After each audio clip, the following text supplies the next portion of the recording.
Indus river की हम बात कर लेते हैं। वहाँ जो मसला चल रहा है चे कनाल का, उस पर आपका इजहार राय। जिस तरह आपने सिंध को इग्नोर किया हुआ है, अगर ऐसा करना है तो फिर आप इसे ये चीजें आप हमें दे दें। आप दे दें।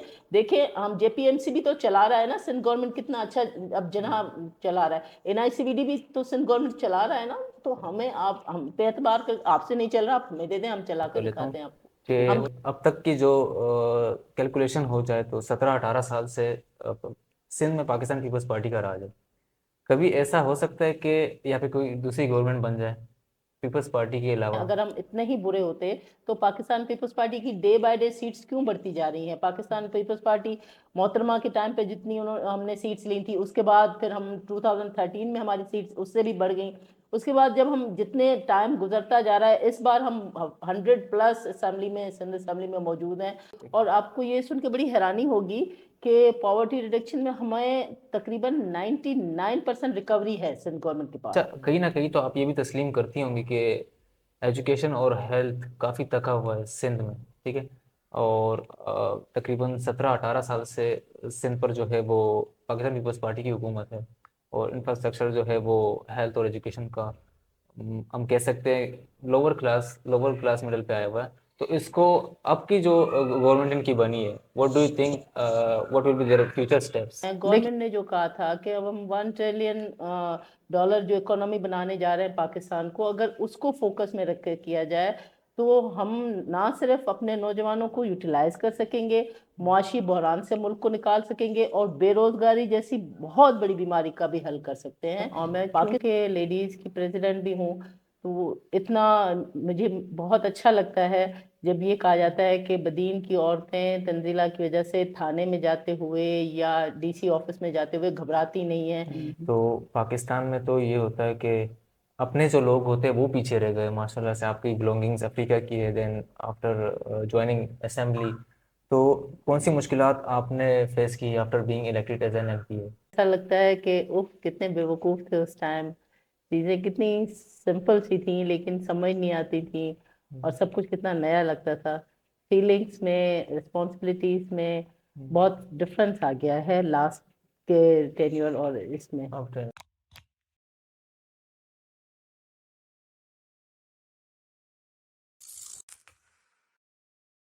अस्सलाम वालेकुम नाज़रीन, टॉक शोज पॉडकास्ट के साथ मैं हूं आपका होस्ट आरिफ शाह। नाज़रीन, एक ज़बरदस्त डाइवर्शनल दिलचस्प बेहतरीन इंटरेस्टिंग पॉडकास्ट के साथ फिर हाजिर हुए आप सबकी खिदमत में। और आज का जो पॉडकास्ट है इंटरेस्टिंग भी होगा, धमाकेदार भी होगा। और आज हमने एक ज़बरदस्त फीमेल गेस्ट लाइनअप की है। और आज का जो एपिसोड है वो मबनी है पॉलिटिकल साइड पे। तो जो हमारी गेस्ट है मैं उनका तारुफ करवा लेता हूँ। तंजीला कमरानी साहबा इनका नाम है। और करण जो है वो एमपी है बदीन साइड की। तो मैं बगैर टाइम ज़ाय किए इनसे मैं रुजू करूँगा कि इनका बेहद मशहूर हूँ कि उन्होंने बिज़ी शेड्यूल से टाइम निकाल के हमें ज्वाइन किया। और इंशाल्लाह उम्मीद करते हैं कि एपिसोड आप लोग को पसंद भी आएगा। एंड तक ज़रूर देखिएगा। अस्सलाम वालेकुम मैम। वालेकुम शाह साहब, क्या हाल है? ठीक अल्लाह का ठाक। करम है, आप बताएं तबीयत ठीक है? अल्लाह का शुक्र। अच्छा, सबसे पहले व्यूवर्स को ये बताएं कि what inspired you to join Pakistan Peoples Party? मुझे ये ज़रूरत नहीं हुई, क्योंकि मेरे तो जब आँख खुली, भुट्टो साहब ने जब इलेक्शन लड़ा था बदीन से, उस टाइम ही घर में ऑलरेडी लोग ज्वाइन कर चुके थे पीपल्स पार्टी। मेरी फादर, मेरी फूफो, तो घर में ऑलरेडी नानी हमारी तो मतलब समझे कि बिल्कुल वो भुट्टो औरत थी। सिलसिला चलता तो हुआ रहा। इसलिए मुझे ज्वाइन करने की ज़रूरत ही नहीं पड़ी। ठीक है, मतलब विरासत में चलता हुआ रहा है, ठीक बिल्कुल। है। अच्छा, how was your experience being as a Sindh assembly member? क्योंकि आप 18 में भी इलेक्टेड हुई है और रिजर्व सीट पे आप दोबारा आ गई हैं। बहुत अच्छा लगा। लास्ट टाइम जाहिर बात है, एक नई जगह थी, एक नया एनवायरनमेंट था, असेंबली की दुनिया ही चेंज है। और अगर अब सेकंड टाइम ऐसा लगता है कि उफ, कितने बेवकूफ़ थे उस टाइम। चीज़ें कितनी सिंपल सी थी लेकिन समझ नहीं आती थी, और सब कुछ कितना नया लगता था। फीलिंग्स में, रिस्पॉन्सिबिलिटीज में बहुत डिफरेंस आ गया है लास्ट के टेन्योर और इसमें। आपके 20 में, ठीक है। बिल्कुल। अच्छा, आप फर्स्ट पाकिस्तानी शीडी वुमेन है जो असेंबली की मेंबर बन गई है ना? हम्म। तो पाकिस्तान में तो ये होता है कि अपने जो लोग होते हैं वो पीछे रह गए, माशाल्लाह से आपकी बिलोंगिंग्स अफ्रीका की है, देन आफ्टर ज्वाइनिंग असेंबली, तो कौन सी मुश्किलात आपने फेस की after being elected as an MPA? मैं तो समझती हूँ कि एमपीए बनने के बाद मेरा बहुत अच्छा वक्त स्टार्ट हो गया था। मुश्किलातें या जो चैलेंजेस थे वो मैंने एमपीए बनने से पहले काफ़ी फेस किए थे। लेकिन उन मुश्किलात की वजह से ये हुआ कि एक आपको रिकग्निशन मिल गई, आपको सब जानते थे मुझे। और यहाँ तक कि काफ़ी दोस्त एमपीएस कहती हैं कि मोस्ट फेमस एमपीए हमारी तंजीला है, लास्ट टाइम से वो कहती थी। तो एज अ एमपीए तो कोई ख़ास चैलेंज नहीं था, लेकिन एज अ वुमेन एमपीए मैं समझती हूँ कि नॉर्मली हम जिस सिस्टम के पार्ट हैं वहाँ औरतों के लिए एक अलग से सोच रखी जाती है। वो ना सिर्फ मैं, सबको वो फेस करनी पड़ती है, क्योंकि भले आप उस पार्टी से ताल्लुक़ रखते हैं जो औरतों की बहुत ज़्यादा इज़्ज़त करती है, बहुत ज़्यादा अहमियत देती है, लेकिन वहाँ जो मर्द हैं वो इसी मुआशरे से उठ के आए हैं। असेंबली के डिफरेंट पार्टीज़ के जो मर्द हैं वो इसी मुआशरे से उठ कर आए हैं। तो उनकी थिंकिंग कहीं न कहीं इसी सिस्टम हाँ, और स्टक हो मुआशरे से जाते मिल हैं। बिल्कुल। तो ठीक। उस तरह की बिल्कुल जो फीलिंग्स। किसी भी औरत को मुश्किल होती है किसी भी फील्ड में, उस तरह की रही। लेकिन लकीली पीपल्स पार्टी की वजह से मैं नहीं, बाकी पार्टीज मानती हैं कि यहाँ औरतों को ज़्यादा अहमियत दी जाती है, इज्जत दी जाती है। तो हम वो मुश्किलात का लेवल वो नहीं रहा जो जो हमारी दूसरी पार्टीज की बहनें फेस करती हैं। जबरदस्त, ठीक है। अच्छा, आपकी अब तक notable achievements being an MPA? मैं समझती हूँ कि हमारे एक अचीवमेंट मेरी ये स्टार्टिंग में ये रही थी कि कुछ टीचर्स थे जिन्हें सस्पेंड कर दिया गया था कि वो सहाफ़त भी कर रहे हैं, उनको रिस्टोर करवाया। वो मेरी मैं बहुत बड़ी अपनी अचीवमेंट मानती हूँ स्टार्टिंग टाइम की।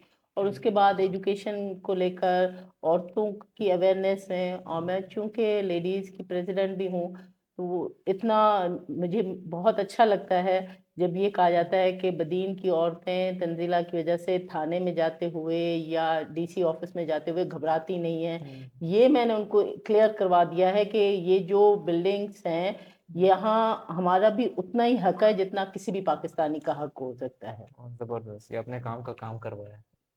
अच्छा, पाकिस्तान के इकोनॉमिक चैलेंजेस को पाकिस्तान पीपल्स पार्टी कैसे एड्रेस करती है? देखिए, पाकिस्तान पीपल्स पार्टी ने इलेक्शन में ही कहा था कि पाकिस्तान के जो चैलेंजेस हैं वो एक तो हमारी इंतहा पसंदी है, जिसके हम खुद शिकार हुए हैं, मोहतरमा की शहादत की आप देख लें। और उसके अलावा अमन अमान का मसला है और माशी मसला है। और पाकिस्तान पीपल्स पार्टी समझती है कि मुल्क में मोर देन 60% हमारे जो यूथ है, अगर उन्हें प्रॉपर यूटिलाइज किया जाए आईटी सेक्टर में काम करके, और ये जो फायरवॉल जैसी चीज़ें लगाकर खामखा रोकी जाती है चीज़ें, ये बंद की जाएं। गवर्नमेंट ने जो कहा था कि अब हम $1 ट्रिलियन जो इकोनॉमी बनाने जा रहे हैं पाकिस्तान को, अगर उसको फोकस में रख कर किया जाए तो हम ना सिर्फ अपने नौजवानों को यूटिलाइज कर सकेंगे, मुआशी बहरान से मुल्क को निकाल सकेंगे, और बेरोजगारी जैसी बहुत बड़ी बीमारी का भी हल कर सकते हैं। पाकिस्तान पीपल्स पार्टी से क्वाइट क्लियर, उन हमारा फोकस क्लियर है। लेकिन हम कोशिश कर रहे हैं कि हम अपना पॉइंट ऑफ व्यू गवर्नमेंट को समझाएं, क्योंकि इस टाइम हम फेडरल में गवर्नमेंट में नहीं है। हाँ, यहाँ पे सिंध गवर्नमेंट में हमने कुछ प्रोजेक्ट ऑलरेडी शुरू किए हुए हैं। जब हम फेडरल में थे तो बेनज़ीर इनकम सपोर्ट प्रोग्राम शुरू किया था। जब अब हम यहाँ पे हैं तो हमारा पॉवर्टी रिडक्शन प्रोग्राम चल रहा है, जिसमें औरतों को कर्जे दिए जाते हैं, नौजवानों को कर्जे दिए जाते हैं, और और आप बिजनेस पर्पस। बिजनेस पर्पस के लिए। जबरदस्त, ठीक है। और आपको ये सुन के बड़ी हैरानी होगी कि पॉवर्टी रिडक्शन में हमें तकरीबन 99% रिकवरी है सिंध गवर्नमेंट के पास।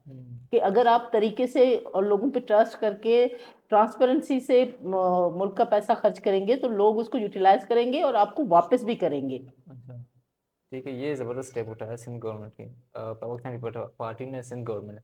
अच्छा, कहीं ना कहीं तो आप ये भी तस्लीम करती होंगी कि एजुकेशन और हेल्थ काफ़ी तका हुआ है सिंध में, ठीक है।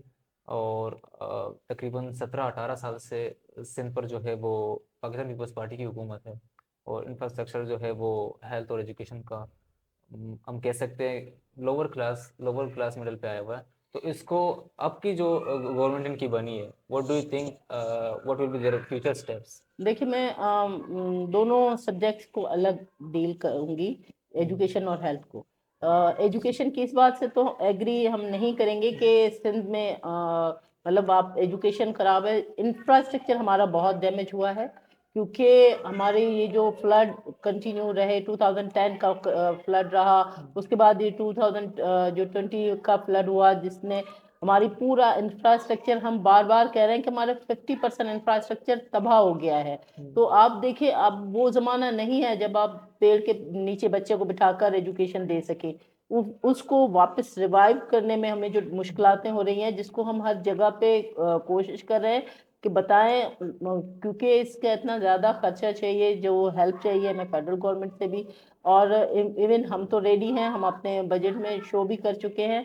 लेकिन ये एक बहुत बड़ा इंफ्रास्ट्रक्चर का जो कोलैप्स हो गया था, जो फ्लड की वजह से स्कूल और कॉलेजेस जिस तरह से तबाह हो गए, तो इसलिए हमारी एजुकेशन पे बहुत बड़ा फर्क पड़ा है, इसका असर।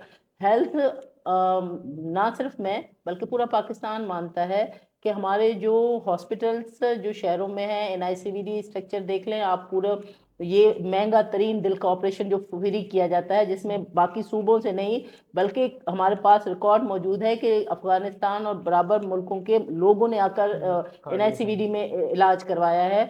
और इसके अलावा जो कराची में आपकी हेल्थ फैसिलिटीज हैं, सक्कर में है, हैदराबाद में है, हाँ, हम अब उसको टर्सरी लेवल पे लेके जाना चाहते हैं अपनी इस सहूलत को। जो छोटे हॉस्पिटल्स हैं, तालुका लेवल पे हैं, हम चाहते हैं कि जिस तरह आपके पास कराची में हॉस्पिटल्स मौजूद हैं, आपके पास सक्खर में, हैदराबाद में, इसी तरह इसी लेवल के हॉस्पिटल्स अब आपकी डिस्ट्रिक्ट लेवल पे, तालुका लेवल पे भी चले जाएं, ताकि लोगों को सहूलत हो और ये लोग अपने, उनको दरवाजे पर वो सहूलत मिले, वो उठ के कराची या हैदराबाद आने की उनको जरूरत ना पड़े। ठीक है, उम्मीद करते हैं ऐसे लोग आरास्ता भी हो जाएंगे और हम्म, सहूलत भी मिल जाएंगी। ठीक। बिल्कुल। अच्छा, करप्शन पाकिस्तान, कराची की हम बात नहीं करेंगे, पूरे all over Pakistan, it's in, हम कह सकते हैं 90% करप्शन पे जो है हमारा मुल्क चल रहा है, इट्स नो डाउट। क्योंकि हमारी पर्सनल कैलकुलेशन को देखते हुए, ठीक है, पाकिस्तान पीपल्स पार्टी करप्शन को कैसे एड्रेस करती है इन दियर सेंसेस? देखिए, हम तो ओपन हैं, हमने कभी भी किसी भी एंड पे नहीं कहा कि कोई करप्शन करेगा और हम उसे छोड़ देंगे। हमने अपनी तरफ से ट्रांसपेरेंसीज के जो बैरियर हैं वो लगाए हैं। अगर कोई कहाँ कहीं पे भी उंगली उठाता है तो हम उनके साथ खड़े होंगे। और ये सिर्फ अगर हम कह दें कि 90% या 100% है, उससे कहने से कुछ नहीं होता, ये फिर ना मानो वाली बात में चला जाता है। अगर आप ऑथेंटिकली देख लें कि हमने जो इतने वोट्स ले रहे हैं, अगर हम इतने ही बुरे होते तो पाकिस्तान पीपल्स पार्टी की डे बाय डे सीट्स क्यों बढ़ती जा रही हैं? पाकिस्तान पीपल्स पार्टी मोहतरमा के टाइम पे जितनी उन्होंने हमने सीट्स ली थी, उसके बाद फिर हम 2013 में हमारी सीट्स उससे भी बढ़ गई। उसके बाद जब हम जितने टाइम गुजरता जा रहा है, इस बार हम 100+ असेंबली में, सिंध असेंबली में मौजूद हैं। अगर लोगों को हमारे साथ शिकायतें होती, पब्लिक हमें पसंद ना कर रही होती, सबसे बड़ा आपका जज होता है आपकी आवाम। जब अगर अवाम, हमारा जज जो है वो समझ रहा है कि पीपल्स पार्टी उनको समझ रही है, उनके करीब है, उनके दुखों को समझ रही है, उनके लिए कुछ कर रही है, तभी हमें ये रिस्पॉन्स मिल रहा है। ये वो वक्त नहीं है कि किसी के कहने पे कोई सारे वोट एक को दे दे, आपको पूरे शहर के या पूरी कॉन्स्टिट्यूंसी के वोट मिल जाए। जब सिंध की आवाम हम पे एतबार कर रही है, तो तभी हम बार बार पहले से हमेशा ज्यादा के नंबर लेकर आ रहे हैं। तो हम समझते हैं कि हमारी जज अवाम है, हमें उन्हीं के पास जाना होता है, और हम उनका जो रिस्पॉन्स है वो हमारे लिए सबसे ज्यादा वैल्यू रखता है। अदरवाइज कोई सर्वे या इवन खाली कहीं भी बात हमारे लिए वो अहमियत नहीं रखती। ठीक है। अच्छा, मैं यहाँ पे मासूमाना सवाल ऐड कर लेता हूँ कि अब तक की जो कैलकुलेशन हो जाए तो 17-18 साल से सिंध में पाकिस्तान पीपल्स पार्टी का राज है। कभी ऐसा हो सकता है कि यहाँ पे कोई दूसरी गवर्नमेंट बन जाए पीपल्स पार्टी के अलावा? हम ये समझते हैं कि हमें सर्व करना है लोगों के हम्म, लिए। अगर हम कभी फेल हो गए सर्व करने में, तो हम अपना जज अपनी आवाम को समझते हैं। हमने हम्म, कभी उन पर जबरदस्ती नहीं की। जब हमारी आवाम समझेगी कि हम उनकी दी हुई जिम्मेदारी पूरी नहीं कर रहे, और उनका जो भी फैसला आवाम का होता है, पाकिस्तान पीपल्स पार्टी वाहिद पार्टी है जिसने आवाम के आवाम को फैसले पे। अहमियत दी है, ठीक। आवाम के फैसले को माना है। चलिए ठीक है, best of luck for coming more and more things. In Sindh thank you, government, ठीक है। Thank you. अच्छा, इंडस रिवर की हम बात कर लेते हैं। वहाँ जो मसला चल रहा है 6 कनाल का, उस पे आपका इजहार राय? हमारा क्लियर स्टैंड है कि जब हमने कहा था कि हम ज्वाइन कर रहे हैं, सपोर्ट करेंगे, बल्कि ज्वाइन तो हमने नहीं किया, सपोर्ट किया मौजूदा गवर्नमेंट को। उसमें हमने कहा था कि सिंध को लेकर जो डिसीजन किए जाएंगे वो म्यूचुअल कंसेंट से किए जाएंगे।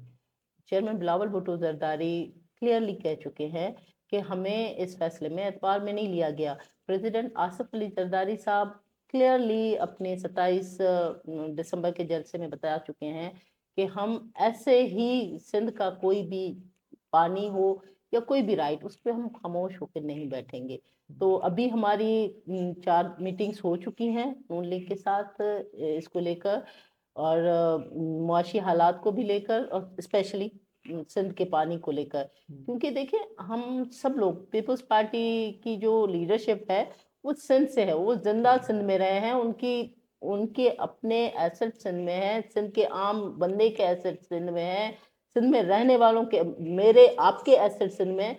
तो हम, आप, मैं, पीपल्स पार्टी तो सबके लिए सोचती है। हम जब आप और मैं इस पे राजी नहीं, तो वो पार्टी कैसे राजी हो सकती है जो पूरे पाकिस्तान के लिए सोचती है, जिसको, जो सिंध के लिए पहले और ज्यादा सोचती है। तो हो ही नहीं सकता कि हम इस पे एग्री करें। हमारा बड़ा क्लियर स्टैंड है कि इसमें पहले हमसे बात की जाए। हमसे मतलब पाकिस्तान पीपल्स पार्टी लार्जर जमायत है सिंध की। आप हमसे बात करें और हम वो बात करेंगे जो सिंध की आवाम की मर्जी है। ठीक है, जबरदस्त कॉन्सेप्ट है, ठीक। अच्छा, इंटीरियर में जो कबीलों का मसला है इस वक्त, उस पर गवर्नमेंट ने भी स्टैंड लिया हुआ है शायद, इसके पीछे क्या लॉजिक है इन योर सेंस, कैसे? देखिए, ये सिर्फ अपनी अना का मसला कुछ लोगों ने बना लिया है।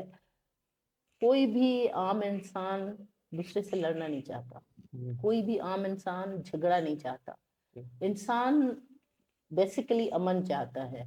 लेकिन कुछ लोग सिर्फ अपनी अना को तस्कीन पहुंचाने के लिए, मासूम लोगों के खून से उनको खुशी होती है, अपनी अना को बड़ा करने के लिए। तो इसके लिए प्रेसिडेंट साहब ने भी रिक्वेस्ट की थी, स्पेशली सिंध में आकर उन्होंने कहा था कि अपने कबायली झगड़े जो हैं वो for the sake of Sindh, for the sake of people of Sindh, आप उन्हें छोड़ दें, मतलब किसी न किसी तरह उन्हें एक साइड कर दें। लेकिन हम तो कोशिश ये आखिर तक करेंगे, हर तरह से चाहेंगे कि कोई बजाय किसी सख्ती के। लेकिन अगर हमें लगा कि सिंध की बच्चों की, सिंध के कौम की नुकसान होगा, तो फिर शायद हमें हर तरह का डिसीजन लेना पड़े। क्योंकि सबसे पहले हमारे लिए यही अवाम है, इन्होंने ही हमें इज्जत दी है, इन्होंने ही हमें इस काबिल बनाया कि हम डिसीजन ले सकें। तो हम उनको ऐसे किसी के भी हाथों में तबाह होते हुए नहीं देख सकते। ठीक है, जबरदस्त स्टैंड है आपका। मैं आपसे लास्ट क्वेश्चन कर लेता हूँ, उसके बाद फिर आईटी और वुमेन एम्पावरमेंट आएंगे। मुल्क के इंफ्रास्ट्रक्चर की बात कर लेते हैं, road, transportation, energy systems, it's on lower ground level. इस पे पाकिस्तान पीपल्स पार्टी का इस साल, इस गवर्नमेंट में वो इस पे जो है कारामद करेगी या नेक्स्ट गवर्नमेंट पे, क्या राय है आपकी? देखिए, हम समझते हैं कि हमारे यहाँ गैस हम सबसे ज़्यादा निकालते हैं। लेकिन पाकिस्तान का एक रूल है, गैस हो गई आपकी, बिजली, अब तो हम कोयले पे भी बिजली हमारी बन रही है थर में। तो हम, लेकिन इन्हें हमें जनरल ग्रिड में हमें ऐड करना पड़ता है। अगर हमें सिंध में जो हम गैस, कोयला, जो लाइट हम पैदा कर रहे हैं, अगर वो हमें ही सिर्फ यूज करना पड़े तो शायद हमें किसी चीज की जरूरत नहीं। बिल्कुल। लेकिन इसे बहुत सिंपल करके कहा जाए, किया जाए कि 4 बेटे अलग अलग कमाते हैं, एक 2 रुपए कमाता है, एक 4 पे और एक 10 रुपए कमाता है। लेकिन बाप ने ऑर्डर किया है कि सब पैसे एक जगह पे जमा होंगे और उसमें से फिर शेयर निकलेगा। तो जब वो शेयर निकलता है तो 10 रुपए कमाने वाले को भी 5 रुपए उसके हिस्से में आते हैं। तो सिंध के साथ इस तरह का हो रहा है, हम नहीं चाहते। हम असेंबली में रेजोल्यूशंस के थ्रू हम अपनी ये बात रख रहे हैं।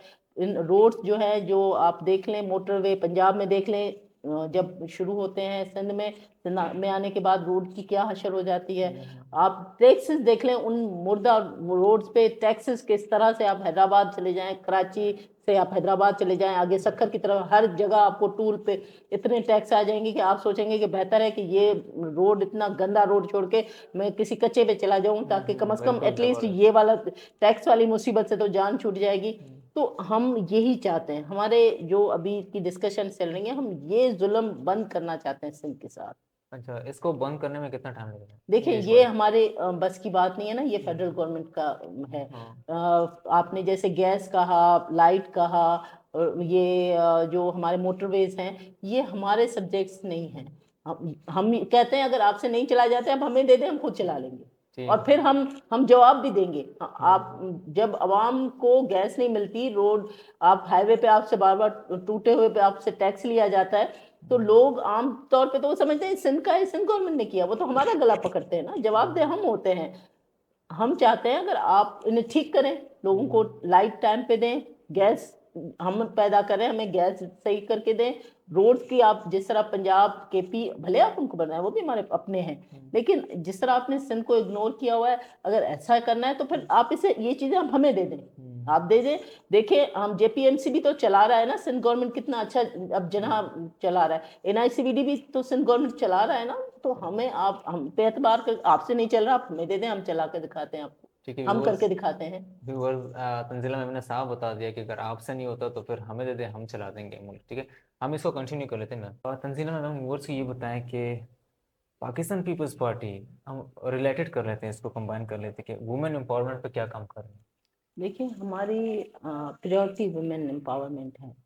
मैंने आपको जैसे पहले बताया, पॉवर्टी रिडक्शन प्रोग्राम सरसों के थ्रू हम सिंध गवर्नमेंट का पीएनडी डिपार्टमेंट कर रहा है, जिसमें हर साल सिंध गवर्नमेंट एक खतीर रकम रखती है, जिसमें लोगों को नौजवानों औरतों को स्पेशली 80% उसमें औरतें बेनिफिशरी हैं, उनको ना सिर्फ कर्जे दिए जाते हैं बल्कि बल्कि उनको सिविक सेंस भी दी जाती है। कभी आप इन ग्रुप्स की औरतों को जाके मिले, आपको लगेगा कि ये अच्छी खासी पढ़ी लिखी औरतें, जिस तरह वो आपसे डिबेट करेंगी, जिस तरह वो स्पीचेस करेंगी। इवन आई वाज सरप्राइज, मैंने जिस तरह से देखा था उन औरतों को बोलते हुए, और फिर पता चला कि ये जो जिस तरह स्टेज पे बोल रही है, इन्होंने कुछ पढ़ा हुआ नहीं है, तो मतलब वो उनको सिविक सेंस भी दे रहे हैं। और प्लस दूसरा, हमारा जो बेनजीर इनकम सपोर्ट प्रोग्राम था, इसी तरह उस औरत को जिसके घर में कुछ भी ना हो उसको सपोर्ट करने के लिए था। हम हमारी कोशिश होती है कि जहाँ भी चाहे जॉब्स में हो, वहाँ औरतों को प्रायोरिटी दी जाए। हमारे यहाँ पीपल्स पार्टी में सबसे ज्यादा जोर इस बात पे है कि औरतों को डिसीजन मेकिंग में शामिल किया जाए। फर्स्ट प्रायोरिटी उनकी वुमेन हाँ, और एम्पावरमेंट। उसके अलावा हेल्थ में आप देखें जो औरतें अभी प्रोग्राम हेल्थ में शुरू हुआ है, बच्चों के जो उनको अगर वैक्सीनेशन औरतें करवाएंगी, उनको डेली उनकी जो भी उनकी इनकम उनकी है, अगर वो खेत में काम करती हैं तो गवर्नमेंट वो उनको पे करेगी अगर वो अपने बच्चे को वैक्सीन करवाने आ रही हैं। उसके अलावा डिलीवरी के टाइम पे उनको औरतों को पैसे दिए जाते हैं ताकि उनको फैसिलिटी हो, उनको खाने की मुश्किल ना हो, और वो अगर कुछ टाइम छुट्टी कर रही हैं तो उनके काम की वजह, उन काम पे ना जाने की वजह से उनको फाइनेंशियली क्राइसिस में ना जाए। तो इस तरह से ना सिर्फ औरतों की हेल्थ हेल्थ को लेकर हम अभी टेक्निकल जो ट्रेनिंग शुरू करवा रहे हैं, स्किल ट्रेनिंग हमारी है, उसमें भी हम वुमेन्स को फोकस करते हैं। हमारा बेनजीर यूथ डेवलपमेंट प्रोग्राम है, जिसमें हम ज़्यादातर फोकस औरतों के कोर्सेज को करते हैं, ड्रेस मेकिंग, उनकी फैशन डिजाइनिंग, ब्यूटिशियंस, जिसमें औरतें ज़्यादा अपने इनकम कर सके। हमारा पीपल्स पार्टी वैसे ही stand number 1 ladies, and second हमारा यूथ फोकस पॉइंट है। हमने चेयरमैन बिलावल भुट्टो जरदारी का विजन है कि हमने औरत को मजबूत करना है, और हमारी जो पाकिस्तान की पावर है, हमारा यूथ, उससे हमें प्रॉपर यूटिलाइज करना है, क्योंकि ये हमारी सबसे बड़ी ताकत ठीक है, अच्छा मैं आपसे लास्ट क्वेश्चन कर लेता हूँ, उसके बाद चीज़ें रिकवर करती हैं, आपको मैंने ज़्यादा टाइम ले लिया। आईटी सेक्टर से रिलेटेड ही कर लेता हूँ, उसके बाद ख़त्म करते हैं। पाकिस्तान की आईटी सेक्टर को कैसे बेहतर बनाया जा सकता है, क्योंकि आप आईटी में जो है वो एडवाइज़र भी रह चुकी है, तो है। आप ये जी बता हाँ, दें। हम समझते हैं कि पाकिस्तान का, जैसे मैंने स्टार्ट में भी कहा था, कि पीपल्स पार्टी का स्टैंड है कि हमारी जो मुआशी मसाइल हैं उसका हल आईटी पे अगर हम फोकस करें तो हमारे नौजवान जॉब्स पे भी लग सकते हैं, और हमारी फ्रीलांसिंग में बच्चों का बहुत अच्छा काम हो सकता है। इसके लिए हमारा इशू जो हमें अब आ रहा है, वो हमारा स्लो इंटरनेट की वजह से हो रहा है, इंटरनेट प्रोवाइडर्स की वजह से। हमारे बच्चे जो बाहर की मार्केट्स में कमा रहे थे और उनको अब वो काम नहीं मिल रहा है, क्योंकि इंटरनेट बंद हो जाता है, स्लो हो जाता है। हम ये चाहते हैं कि अगर किसी वजह से भी गवर्नमेंट समझती है कि कहीं कुछ गलत हो रहा है, तो बजाय नेट को बंद करने या स्लो करने के, अगर आपकी कहीं मिसाल के तौर पे बैंक में अगर कोई आपका एक करप्ट बंदा हो, क्या बैंक पूरा बैंक बंद कर देती है? वो उसी बंदे का अकाउंट बंद करती है, उसी पे एक्शन लेती है। तो हम चाहते हैं कि गवर्नमेंट ऐसी पॉलिसीज बनाए कि अगर कुछ किसी भी टाइम पे जो गलत करने वाले लोग हैं उनका गला पकड़ा जाए, ना कि हमारा वो जो मुआशी हब है उनको उनको हम बंद कर दें। हमारा यूथ जो बाहर कुछ अर्न कर रहा है, जो बाहर से पैसे लेकर आ रहा है पाकिस्तान की इकोनॉमी को हेल्थी करने के लिए, हम उनको स्टॉप करें। स्किल ट्रेनिंग दी जाए नौजवानों को, ताकि वो अपना स्किल यूज करके हम ना सिर्फ अपने आप को सहारा दे सकें बल्कि मुल्क की इकोनॉमी को भी बढ़ा सकें। ठीक, ज़बरदस्त पॉइंट आपने नोट आउट्स किए सारे, end to end, from starting to end. काफ़ी इन्फॉर्मेटिव और बेनिफिशियल रहा। उम्मीद करता हूँ व्यूअर्स को भी ये एपिसोड काफ़ी पसंद आएगा और इंशाल्लाह ताला एंड तक देखिएगा। वो चीज़ें जो बिहाइंड द कैमरा है उन वुमेंस के लिए, तो पाकिस्तान पीपल्स पार्टी के ज़बरदस्त स्टेप्स है इस साल की जो टेनवर में है। तो उम्मीद करता हूँ अगले एपिसोड में आप लोगों से फिर मुलाकात होगी। मैं हूँ आपका होस्ट आरिफ शाह।